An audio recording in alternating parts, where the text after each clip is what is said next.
અને હવે સમાચારમાં આગળ વાત કરીએ તો અનેક મહત્વના સમાચાર મળી રહ્યા છે। નજર કરીએ આણંદના ચિખોદર બેંક ઓફ બરોડાના લોકરમાંથી ચોરીનો મામલો સામે આવ્યો છે। લોકરમાંથી 60 તોલા સોનું અને 10 લાખની રોકડ ગાયબ થઈ ગઈ હતી।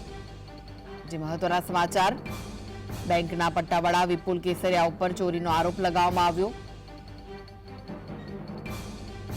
તો આણંદ એલસીબીએ સમગ્ર મામલે તપાસ હાથ ધરી હતી। આરોપી 6 મહિના બાદ જાતે જ પોલીસ સમક્ષ હાજર થઈ ગયો। બેંકમાંથી ચોરીની ઘટના જે સામે આવી, પોલીસે તપાસ માટે આરોપીના 7 દિવસના કોર્ટમાંથી રિમાન્ડ મેળવ્યા છે। રિમાન્ડ બાદ મહત્વના ખુલાસા થશે। આણંદના ચિખોદર બેંક ઓફ બરોડાના લોકરમાંથી ચોરીના મામલે આરોપીના રિમાન્ડ મેળવવામાં આવ્યા છે। જે મહત્વના સમાચાર સામે આવી રહ્યા છે। તો આ વિશે વધુ માહિતી માટે જોડાઈ ગયા છે સંવાદદાતા રૂપેશ। રૂપેશ, શું છે વધુ વિગતો? આણંદના ચિખોદરા ગામની ઘટના છે કે ગત વર્ષે જ્યારે ખાતેદારે પોતાના ખાતામાં જે 60 તોલા સોનું અને 10 લાખ જેટલી કેશ મૂકી હતી, એનો લોકર તોડીને અથવા તો ડુપ્લિકેટ ચાવીથી એમાં આ સામાન્ય મુદ્દામાલની ચોરી થઈ હોવાની ફરિયાદ નોંધાઈ હતી।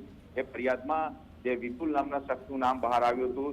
છેલ્લા 6 મહિનાથી આગોતરા લઈને એ આવવાનો પ્રયાસ કરતો હતો, પરંતુ તમામ પ્રયાસો એના રદ થતા એને હવે હાલમાં કોર્ટમાં સરેન્ડર કર્યું છે।